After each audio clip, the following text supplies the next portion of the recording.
मनोरमश्री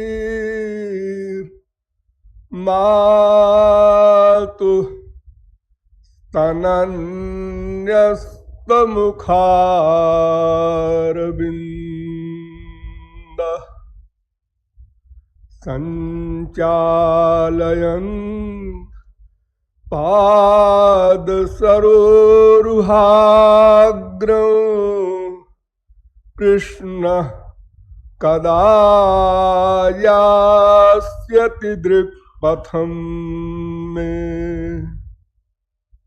नाम संकीर्तनं यस्य सर्वपापप्रणाशनं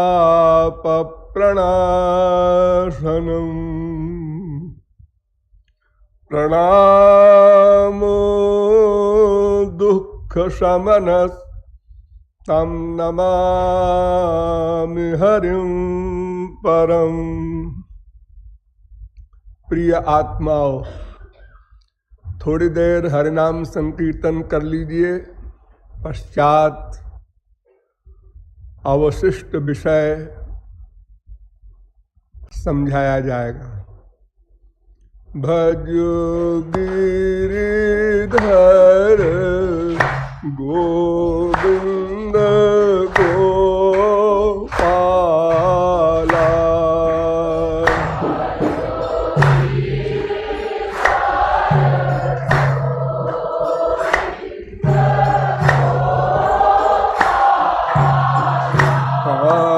भजो गिरिधर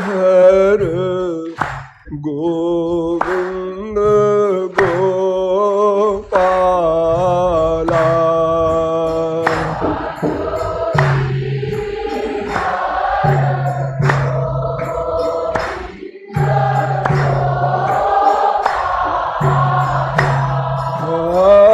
भजो गिरिधर गोविंद गोपाला।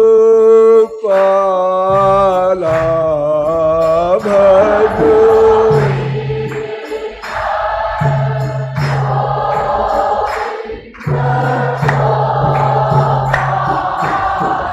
अरे भजो गिरिधर गोविंद गोपाला।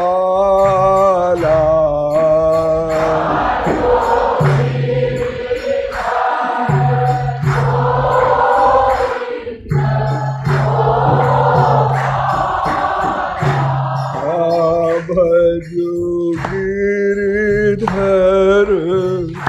गोविंद गोपाला। श्री राधे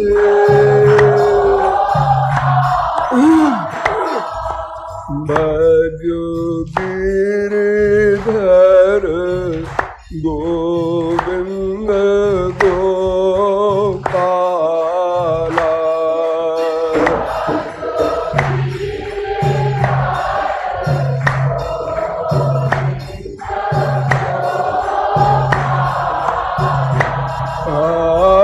भजो गिरिधर गोविंद गोपाला। भजो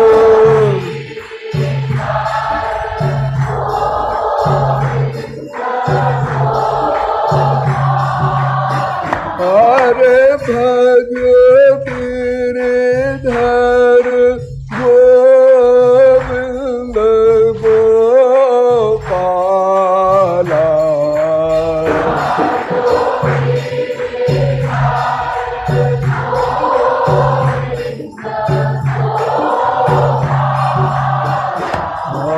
भजो गिरिधर गोविंद गोपाला।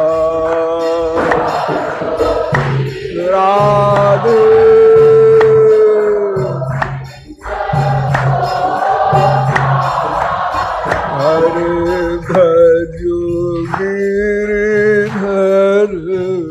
गोविंद गोपाला।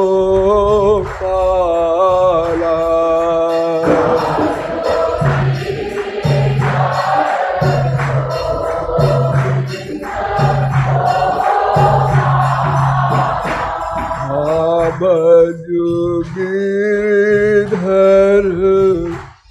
गोविंद गोपाला।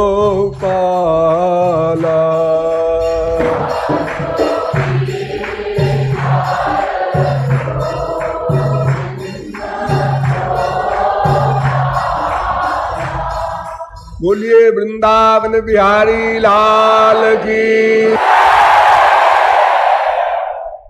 अब आप लोग सावधान हो जाएं। प्रहलाद चरित्र के संबंध में कल मैंने आप लोगों को बताया कि प्रहलाद के पिता हिरण्यकशिपु, उनके भाई हिरण्याक्ष, ये दोनों वैकुंठ के पार्षद जय विजय के अवतार थे। और ये भी मैंने बताया किस प्रकार इन दोनों का अवतार हुआ। वंश परंपरा भी आप लोगों को बताई गई कि ब्रह्मा से प्रहलाद तक किस प्रकार इनका जन्म हुआ। अंत में आपको बताया गया कि हिरण्याक्ष के वध के बाद हिरण्यकशिपु को बहुत क्रोध हुआ, बहुत फीलिंग हुई, तो तपश्चर्या करने गया और ब्रह्मा से अमरत्व का वरदान लेकर लौटा। घर में आया तो उसे पता चला हमारे पुत्र हुआ है। प्रहलाद को बुलाया, गोद में बैठाया और बड़े लाड़ से पूछा, बेटा तुमको क्या अच्छा लगता है? प्रहलाद ने ऐसा उत्तर दिया कि हिरण्याक्ष के वध का जो कष्ट था उससे भी बड़ा कष्ट हुआ हिरण्यकशिपु को। प्रहलाद ने मुस्कुराते हुए कहा, बनंगतो यद्धरिमाश्रयेत। पिताजी, हमको सबसे अच्छा लगता है कि जंगल में जाकर के भगवान श्री कृष्ण की निरंतर उपासना करूं। जो जन्मजात शत्रु है उसका बेटा उपासना की बात करे। हिरण्यकशिपु क्रोध में अंधा हो गया और गुरु के पुत्रों को बुलाया। षंड, अमर्क, ये दो शुक्राचार्य के पुत्र थे और उनसे कहा इसको ले जाओ, हमारी आंख के सामने न रहे, इसको समझाओ, पढ़ाओ, लिखाओ, साम दाम दंड भेद राजाओं का जो लक्ष्य है, जो सब्जेक्ट है, उसका ज्ञान कराओ। प्रहलाद गए, उनको पढ़ना क्या था? वो तो सिद्ध महापुरुष थे गर्भ में ही, फिर भी एक्टिंग में जो गुरु जी पढ़ाते वो प्रहलाद बेमनी से सुना देते थे। प्रहलाद तो छोटी आयु में ही कृष्ण ग्रह गृहीतात्मा न वेद जगदीदृशम, कृष्ण रूपी ग्रह उनको लग गया था, इसलिए वे जगत को कुछ समझते ही नहीं थे। संसार भी कोई तत्व है, माँ हो, बाप हो, भाई हो, बेटा हो, पति हो, बीबी हो, ऐश्वर्य है संसार का, ये सब उनको 0/100। सदा श्री कृष्ण प्रेम में विभोर रहते थे पैदा होते से ही। क्वचित तद्भावना युक्त तन्मयो नुचकार। कभी कभी तो इतने विभोर हो जाते थे श्री कृष्ण प्रेम में कि भूल जाते थे मैं प्रहलाद हूं, अपने को श्री कृष्ण मानने लगते थे और वैसा ही व्यवहार करने लगते थे। वासुदेवे भगवत यस्य नैसर्गिकी रति। नैसर्गिक रति थी, सहज प्रेम। जैसे हम लोग भगवान से प्रेम करने का अभ्यास कर रहे हैं, साधना कर रहे हैं, ऐसे उन्होंने नहीं किया। वो नित्य सिद्ध महापुरुषों की भांति गर्भ में ही परिपूर्ण होकर निकले थे। कुछ दिनों बाद फिर बुलाया पिताजी ने और फिर गोद में बिठाया, क्षमा कर दिया, बच्चा है। अब असुर गुरु के जो लड़के हैं उन दोनों के पढ़ाने से अब बोध हो गया होगा। फिर गोद में बिठाकर पूछा, बेटा अब बताओ तुम्हें क्या अच्छा लगता है, तुमने क्या पढ़ा है, क्या समझा है अब तक गुरुपुत्रों से।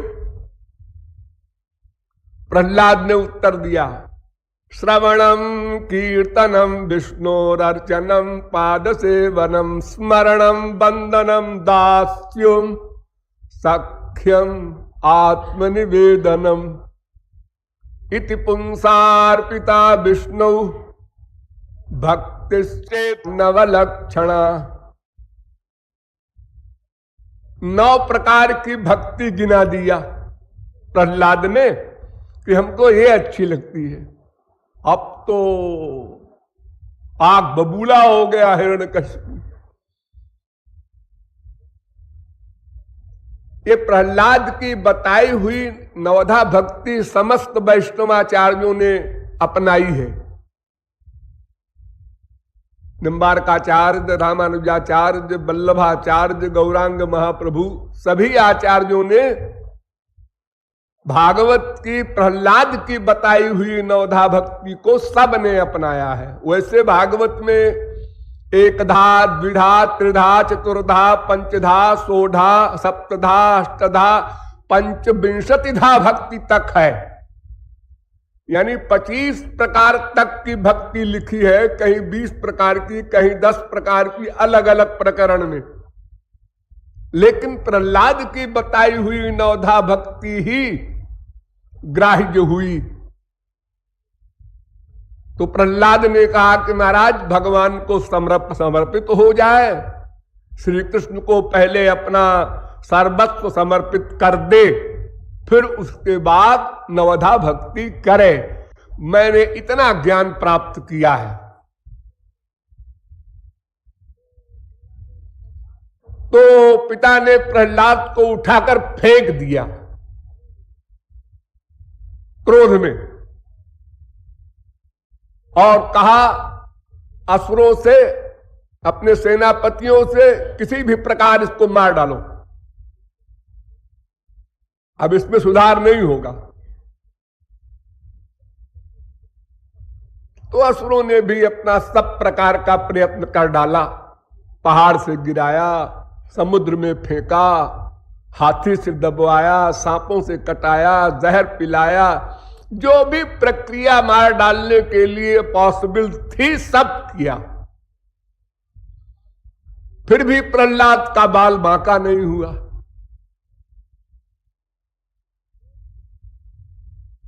एक दिन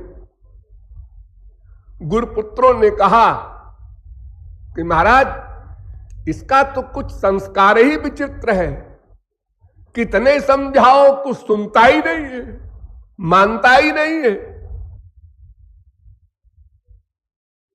हम तो हार गए महाराज। चाहे हमको जो दंड दीजिए, अच्छा एक बार और कोशिश करो। फिर गुरुपुत्र लोग ले गए और राजनीति पॉलिटिक्स पढ़ाने लगे। तो पढ़ाते समय तो प्रहलाद कुछ बोलते नहीं थे, और जो सबक पढ़ाया जाता था उसको सुना भी देते थे, किंतु मानते नहीं। एक दिन गुरुपुत्र अपने कुछ संसारी गृहस्थी के कार्य से बाहर चले गए, तो प्रहलाद ने अपने सहपाठियों को बुलाया। सब असुर बालक थे, राक्षसों के बच्चे पढ़ते थे प्रहलाद के साथ, सब 5-6 वर्ष के, 7 वर्ष के, 8 वर्ष के, ऐसे सबको बुलाकर बिठा लिया और उनको उपदेश देने लगे। वो उपदेश बड़ा इंपॉर्टेंट है।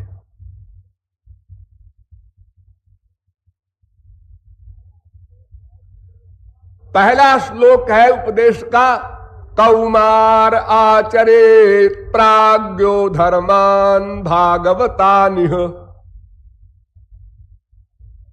दुर्लभं मानुषं जन्म तदप्यध्रुवमर्थदम। बच्चों, जिस उम्र में तुम सब लोग हो, इसी उम्र से ही भागवत धर्म परायण हो जाना चाहिए, भगवान का बन जाना चाहिए। जुआवस्था को न परखो, वृद्धावस्था की कौन कहे। क्यों? इसलिए कि मानव देह देव दुर्लभ है। अरे तो देव दुर्लभ है तो ऐसी का जल्दी है कुमार अवस्था में ही भगवान की भक्ति करें। इसलिए तदप्यध्रुव एक क्षणिक है। तुम्हारी ये अवस्था जो वर्तमान काल में है, क्या पता इसके आगे वाली अवस्था मिले ही ना। बड़ी इंपॉर्टेंट है ये मानव देह, लेकिन एक बड़ा दोष ये है कि एक क्षणिक है। इसलिए अगली आयु की प्रतीक्षा न करो। भागवत धर्म का आचरण करो। देखिए, 2 प्रकार का धर्म होता है, संक्षेप में समझ लीजिए। एक भागवत धर्म, एक माइक धर्म। भागवत धर्म को पर धर्म भी कहते हैं, स्वाभाविक धर्म भी कहते हैं, गुणातीत धर्म भी कहते हैं, भागवत धर्म भी कहते हैं, दिव्य धर्म भी कहते हैं, अनेक नाम। और दूसरा है माइक धर्म, अपर धर्म, आगंतुक धर्म, त्रिगुणात्मक धर्म, क्षणिक धर्म इत्यादि अनेक नाम उसके भी हैं। इस जीव तत्व के अतिरिक्त 2 तत्व और हैं, एक भगवान, एक माया। तो जो भगवान को धारण करे वो भागवत धर्म है, और जो माया को धारण करे वो माइक धर्म है। अरे धर्म माने धारण करना।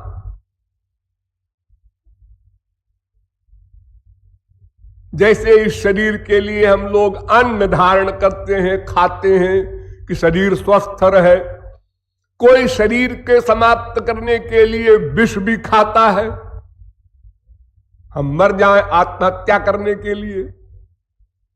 कोई इस शरीर के लिए लोलुप होने के कारण गलत खाद्य पदार्थ खाता है, न वो स्वस्थ रहता है न वो मरता है, दुख भोगता रहता है सदा।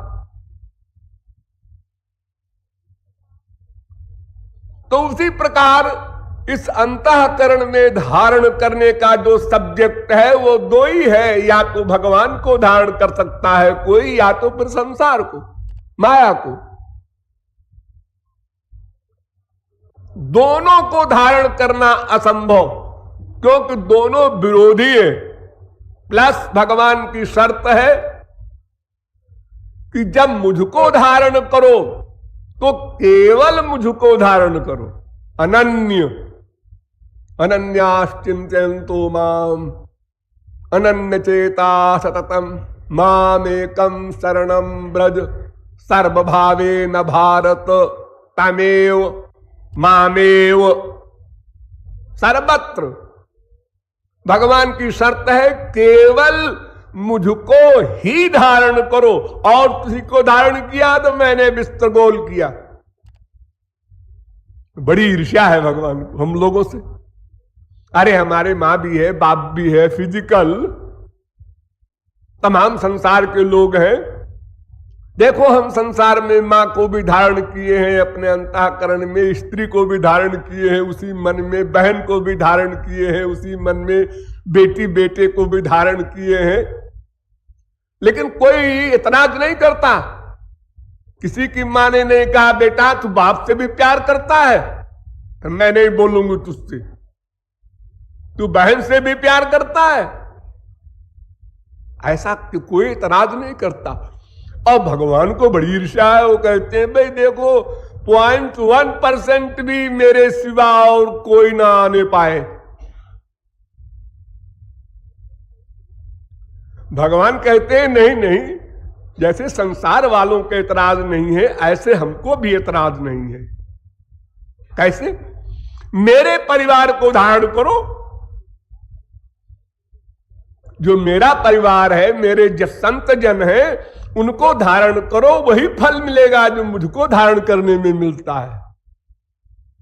मैं या मेरे भक्त दोनों एक हैं, दोनों शुद्ध हैं, इसलिए इनको धारण करोगे तो तुम्हारा अंतःकरण शुद्ध हो जाएगा।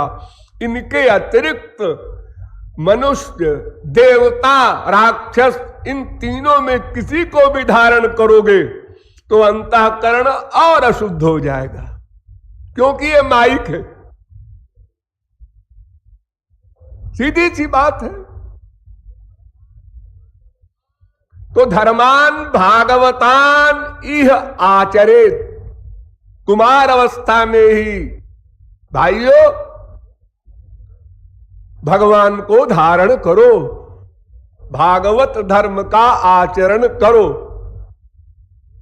क्योंकि मानव देह अध्रुव है, अस्थिर है, स्थिर नहीं है। कोई जानात कस्याद्य मृत्यु कालो भविष्यति। कौन जानता है अगला क्षण मिले न मिले।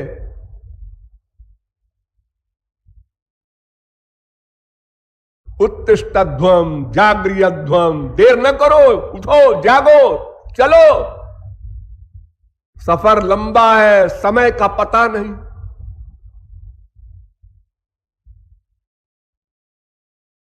ये पहला उपदेश। दैत्यों ने एक दूसरे को देखा, बच्चों ने, कि अपने को तो और सब बातों में अधिक सुख मिलता है, ये क्या बोल रहे हैं भगवान को धारण करो। कहां है भगवान, कैसा है, न उसको जाने न बूझे।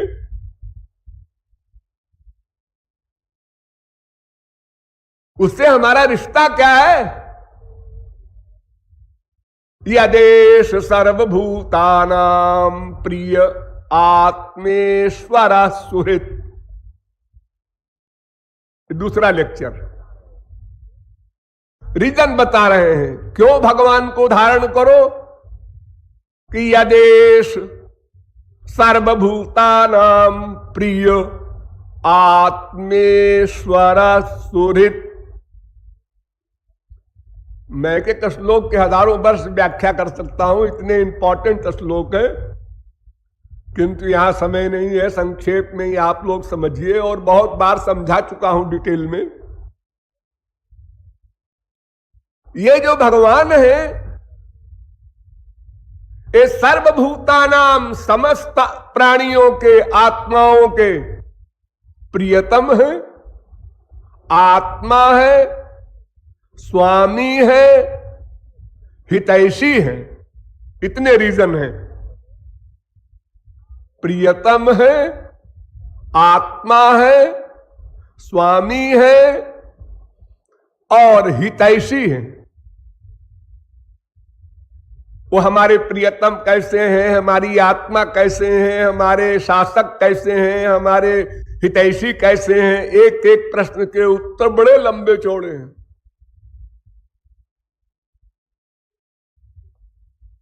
दैत्य लोग कुछ सीरियस हुए तो हमारा मन संसार में पहले आसक्त है, इसलिए वहां जाता है क्योंकि वो प्रत्यक्ष है। और ये ज्ञान जो दे रहे हैं प्रहलाद, ये परोक्ष है, भगवान का अनुभव तो है नहीं, न उनके प्रेमानंद का अनुभव है, न कोई एग्जाम्पल दी जा सकती है। जैसे कोई कहे भाई पेड़ा और बर्फी में क्या अंतर है, रसगुल्ला और पेड़ा में क्या अंतर है, तो हम बता सकते हैं कुछ मात्रा में, उसको बोध भी करा सकते हैं। लेकिन नीम के कीड़े को रसगुल्ले के आनंद का निरूपण करो तो नीम का कीड़ा कहता है भाई ये क्या बोले जा रहे हो, हमारे कुछ पल्ले नहीं पड़ रहा, क्योंकि हमने कभी कोई मीठी चीज खाई ही नहीं। इसलिए प्रहलाद ने संसारी सुख की ओर इशारा किया। सुखमैन्द्रियकम दैत्यादेह योगेन देहिनाम सर्वत्र लभ्यते दैवात् यथा दुख मयत्नता। असुर बालको, जो सुख तुम लोग पा रहे हो, खाने का, पीने का, सूंघने का, रस लेने का, स्पर्श करने का, इस संसार के विषयों का, इसके लिए तुम्हें प्रयत्न करने की आवश्यकता नहीं है। तत्प्रयासो न कर्तव्य, इसके लिए प्रयास मत करना, परिश्रम नहीं करना। अगर हम परिश्रम करें तो लखपति हो जाए, वो देखो उसने परिश्रम किया करोड़पति हो गया, सब बकवास। ये संसार के जितने भी सुख दुख हैं ये सब प्रारब्ध से मिलते हैं, दैवात। थोड़ा परिश्रम भी करो तो तुमको वो लखपति और करोड़पति की सीट मिल जाती है, और बहुत प्रयत्न करो तो भी तुम 0/100 ही रहते हो। ये तुम संसार में देखते हो। सवेरे से रात तक जो द्रव्य कमाने में लगा है, ऐसा व्यक्ति भी आपने देखा है, और जो मटर गश्ती करता घूमता है और वो करोड़पति है, ऐसा भी आप लोगों ने देखा है। तो केवल परिश्रम करने से कोई संसार का बड़ा वैभव मिल जाए, ये धोखा है। इसलिए अगर तुम ये भी कहो कि संसार में सुख है, छोटा है, तुम्हारे भगवान के यहां बड़ा होगा, मान लिया, चलो हम तुम्हारी ये बात भी मान लेते हैं, तो वो संसार का सुख और वैभव जो कुछ है वो तो अपने आप मिलेगा, उसके लिए प्रयत्न नहीं करना होगा। लेकिन ये बताइए कि तुम्हारे भगवान की भक्ति का तो प्रयत्न बड़ा भारी होगा। नहीं, नहीं अच्युतम प्रीणयतो बह्वायासो सुरात्मजा आत्मत्वात् सर्वभूतानां सिद्धत्वादिह सर्वतः। असुर बालको, ध्यान देकर समझो यहां पर कि भगवान की भक्ति पाने में, भगवान के पाने में बहुत बड़ा प्रयास नहीं है।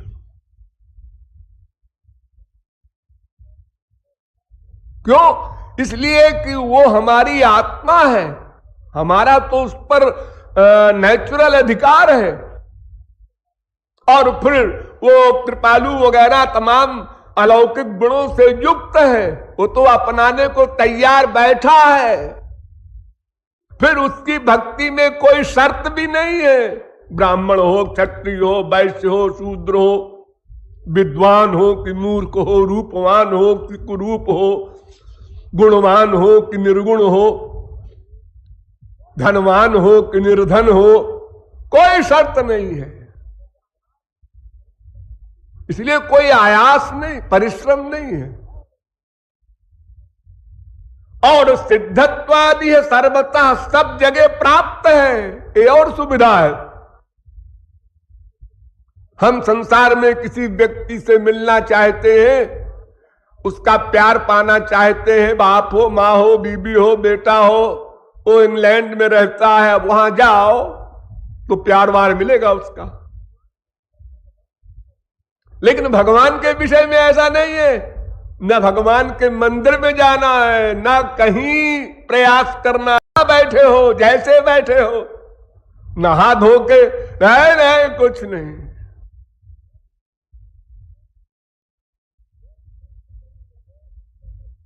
कोई शर्त नहीं। न देश नियमस्तस्मिन न काल नियमस्तथा। किस जगह बैठो ये भी नियम नहीं, किस समय प्रेम करो भगवान से ये भी नियम नहीं। सर्वत्र सर्वदा। बताओ क्या आयास है। कहूं भक्ति पथ कवन प्रयासा, जोग न जप तप मख उपवासा। सुगम उपाय पाई बेकेरे, सरल सुखद मार्ग यह भाई। बहुत सरल है। पत्रेषु पुष्पेषु फलेषु तोये, स्वकृत लब्धेषु सदैव सत्सु भक्त्या सुलभ्ये।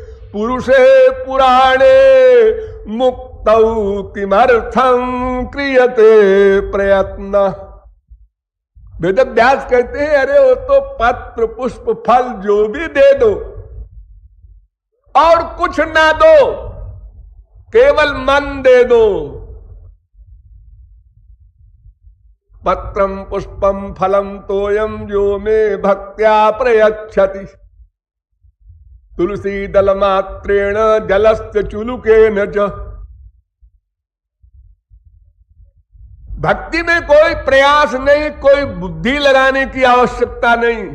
क्या नाम जपे उनका, अच्छा सा नाम बताइए जो तुमको अच्छा लगे। क्या रूप ध्यान करें, कोई अच्छा सा रूप बताइए जो तुमको अच्छा लगे। इतना फ्रीडम। तो क्या प्रयास है, क्या परिश्रम है। कोई भी संसार में संसारी फल भी विधिवत करने से ही फल देता है। अगर चाय में चीनी की जगह नमक छोड़ दो तो उल्टी हो जाए। हाँ, कितनी चाय छोड़ना है ये भी ध्यान रखना, कितनी चीनी ये भी ध्यान रखना, कितना उबाला जाए ये भी ध्यान रखना, कितना उसमें दूध पड़े ये भी ध्यान रखना, कितना गर्म पीना है ये भी ध्यान रखना, तब चाय पी जाएगी। एक भी गड़बड़ हुई तो वो चाय हानिकारक हो जाएगी। लेकिन भगवान के यहां कोई नियम नहीं, कोई कायदा नहीं। मन से प्रेम करना है। चित्त में वही संसार। वेद कह रहा है ये चित्त ही संसार है, तत्प्रयत्नेन शोधेत। इसी को शुद्ध करना है बस, और तुम्हारी कोई ड्यूटी नहीं। तुम भगवान को नहीं पा सकते, तुम संसार से विरक्त नहीं हो सकते, दोनों असंभव। तुम्हारा काम है चित्त को शुद्ध कर दो, बर्तन बना दो, फिर गुरु के द्वारा तुमको सब सामान फ्री में मिल जाएगा। केवल अंतःकरण शुद्ध कर लो, इसके लिए भगवत भक्ति करना है।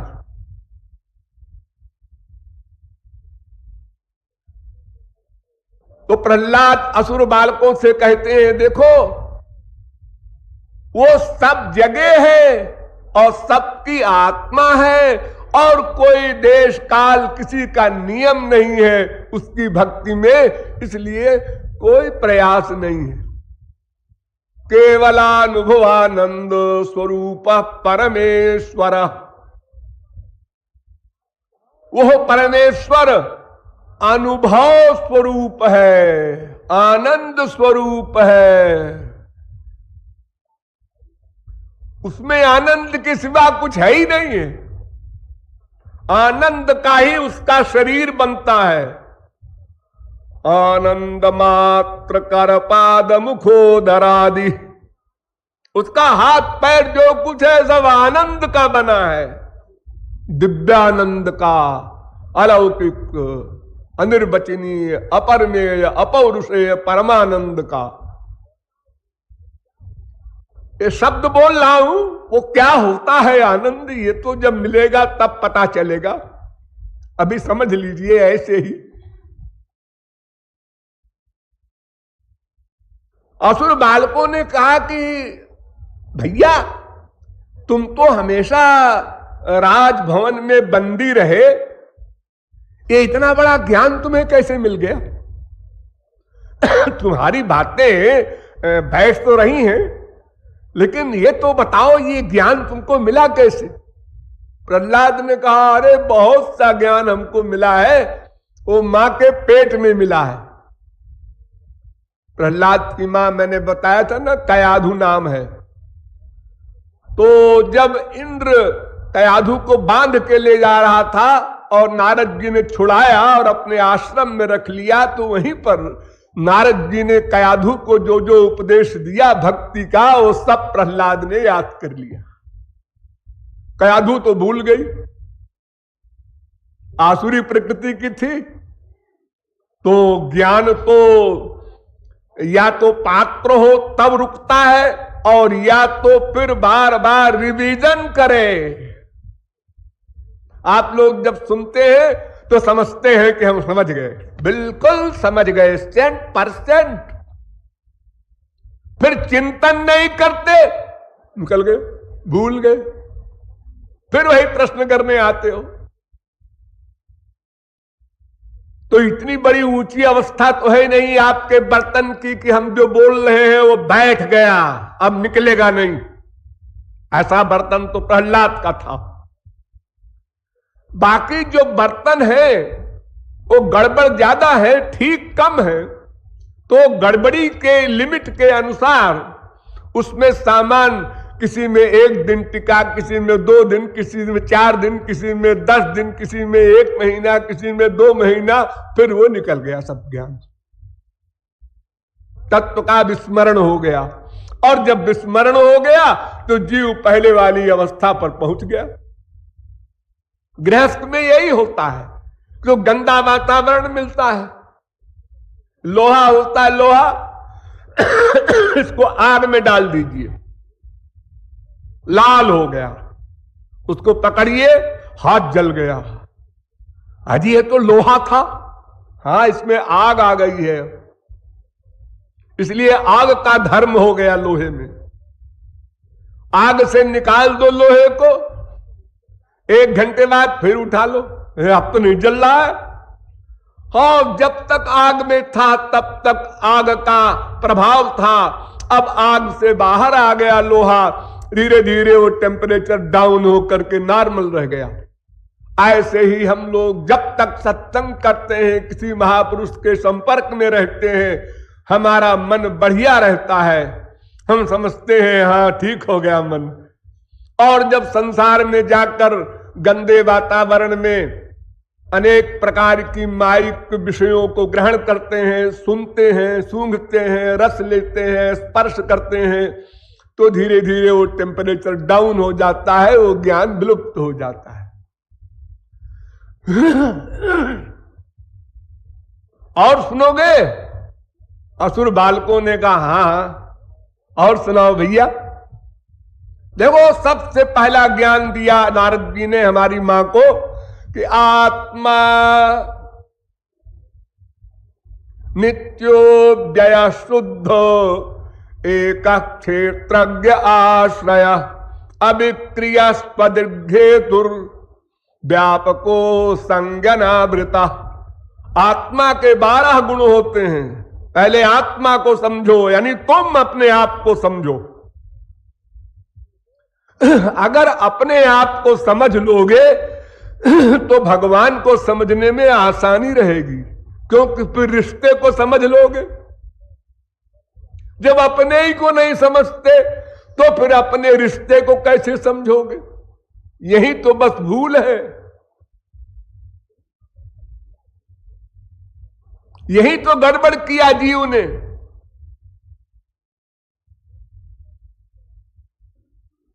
स्वरूप को भूल गया।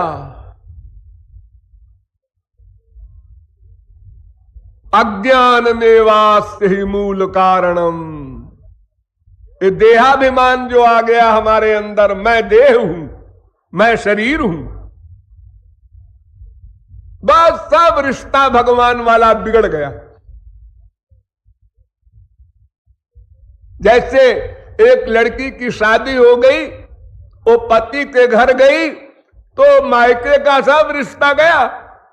अब ये हमारा मकान है, ये हमारी गाड़ी है, ये हमारा पति है, ये हमारा जेठ है, ये देवर है, ये सब रिश्ते आ गए उसके असली, और मायके वाले हो गए नकली। यहां तो खैर माया का संबंध है, अटैचमेंट पहले से है, थोड़ा बहुत रहता भी है, लेकिन जब हमने अपने आप को देह मान लिया तो आत्मा संबंधी ज्ञान ही समाप्त हो गया। इसलिए प्रहलाद ने कहा कि हमारे गुरुजी ने सबसे पहले हमको समझाया कि आत्मा नित्य है, शुद्ध है, एक है, क्षेत्रज्ञ है, आश्रय है, अव्यय है, अभिकारी है, दृष्टा है, और शरीर भर में व्यापक है, और वो संग रहित है, आनंद स्वरूप है। ये तमाम गुण हैं आत्मा के। प्रहलाद ने 12 बताया है, 1200 है।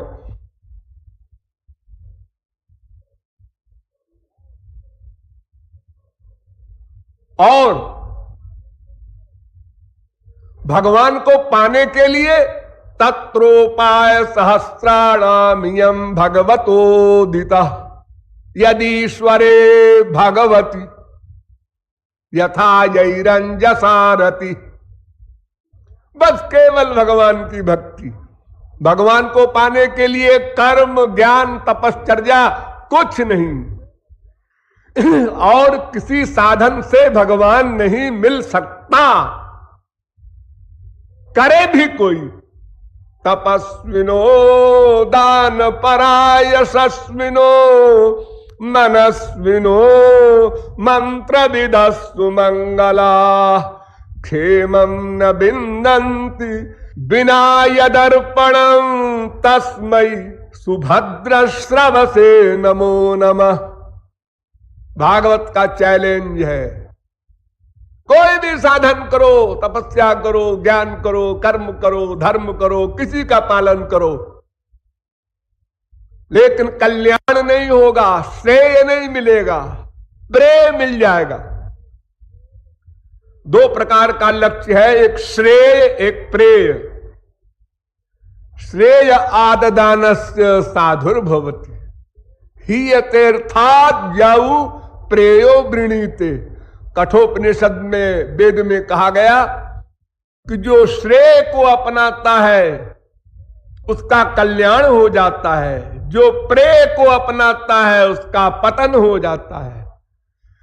यानी संसार को जो अपनाता है उसका पतन हो जाता है, भगवान को जो अपनाता है उसका कल्याण हो जाता है। तो तत्रोपाय सहस्राणाम, हजारों उपाय लिखे हैं वेदों में, शास्त्रों में, पुराणों में, धर्म ग्रंथों में कल्याण के, लेकिन वो कल्याण लिमिटेड है, सीमित है या असीम है, उस कल्याण की परिभाषा करनी पड़ेगी। जैसे कर्म धर्म करने से स्वर्ग मिलता है, कल्याण हो गया, इसको स्वर्ग मिल गया, लेकिन क्या मिला? क्षीणे पुण्य मर्तलोकम विशंति हीनतरम वा विशंति। और कुत्ते बिल्ली गधों की योनियों में पटक दिए गए स्वर्ग के भोगने के बाद ये कौन सा कल्याण हुआ? और स्वर्ग में भी जब तक रहे तब तक अपने से ऊपर को देखकर जलते रहे। ये भुआ महाजना तपह सत्य ब्रह्मलोक आदि जितने हैं एक से एक ऊंचे स्तर के, उनमें भोग ऐश्वर्य है।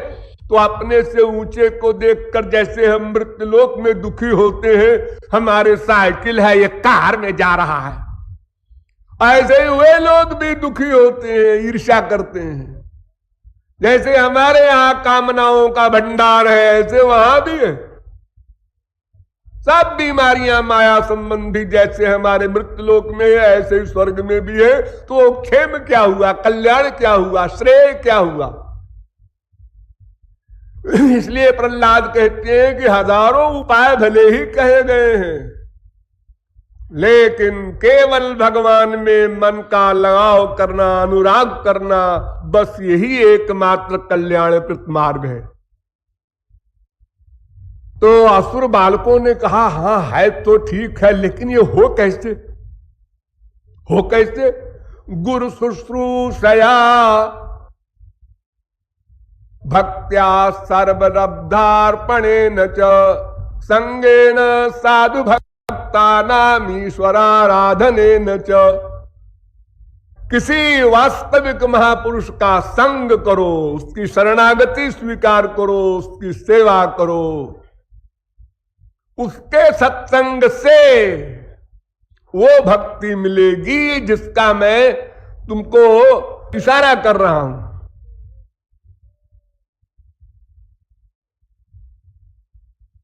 अभी एक बात जो बात कही थी दोबारा फिर दोहरा रहे हैं।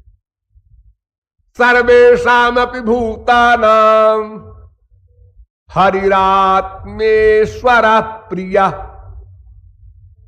पहले कहे आए यदेश सर्वभूतानां प्रिय आत्मेश्वर सुहृत।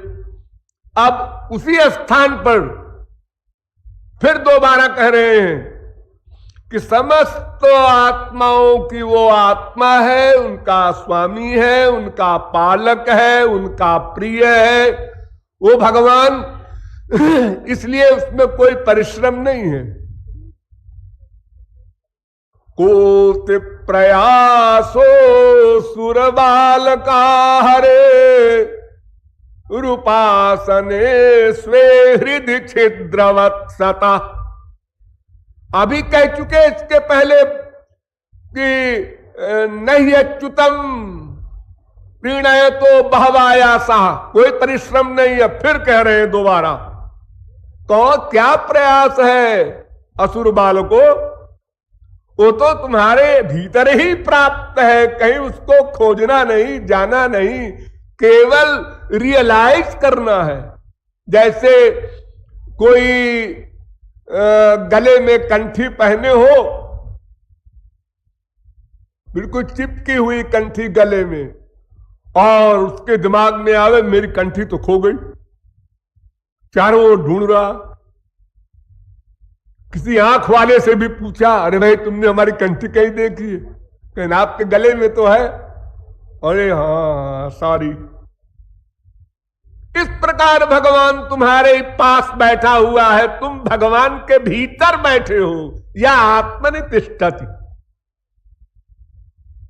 समीप ही नहीं, आनंद सिंधु मध्य तव भाषा बिनु जाने कत मरसी पियासा। धोबिया जल बिच मरत पियासा, पानी महमीन पियासी, सुन सुन मोहियावती हासी। कबीर।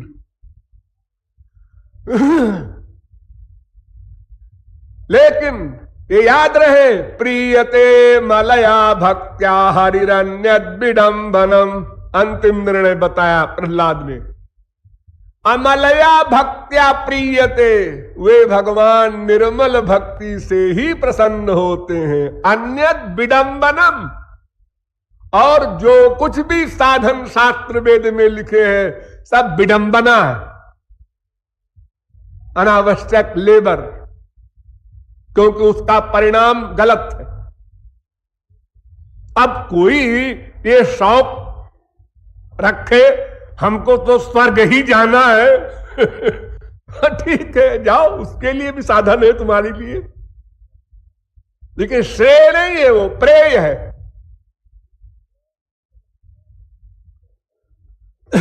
तो असुर बालकों ने बड़ी सीरियस मूड में समझ करके स्वीकार करते हुए की अवस्था में आए, तो प्रहलाद ने अंतिम एटम बम छोड़ा। उन्होंने कहा एतावानेव लोकेस्मिन् पुंसः स्वार्थः परस्मृता एकांत भक्तिर् गोविंदे, केवल गोविंद में अनन्य भक्ति करना बस यही एक स्वार्थ है। बच्चों, तुम लोग प्रेम करते हो? हाँ हाँ करते हैं। किससे करते हो? मां से, बाप से, बहन से, भाई से, रसगुल्ला से। क्यों करते हो? इसलिए करते हैं कि हमारा स्वार्थ सिद्ध होता है। नमारे सर्वस्व कामाय सर्वम प्रियम भवत्यात्मनस्तु कामाय सर्वम प्रियम भवति सर्वस्वार्थम समीयते। सब सुर नर मुनि सबकी यह रीति, स्वार्थ लागी करहि सब प्रीति। ये नेचर है अकाट्य।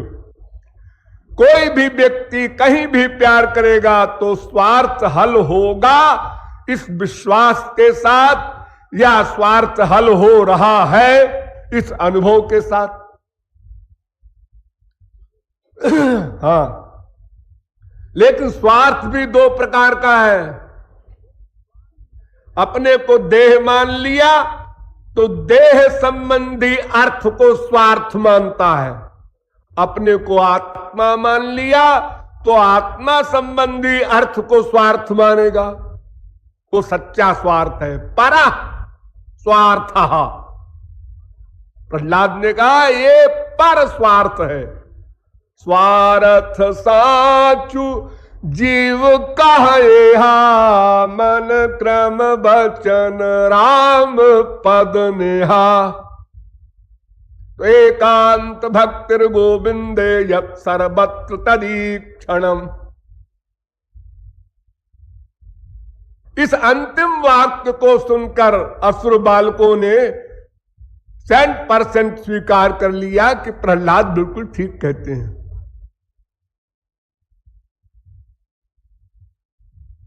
फिर भी असुर बालकों की ऐसी योग्यता नहीं है कि इतना सुन लेने मात्र से वो कंप्लीट सरेंडर कर दें। ऐसे ही आप लोगों की भी ऐसी अवस्था नहीं है कि इतना सुनने के बाद आप मां में कम शरणम ब्रज हो जाएं। इसलिए और भी समझना होगा, जिसे हम कल समझाएंगे। बोलिए वृंदावन बिहारी लाल की।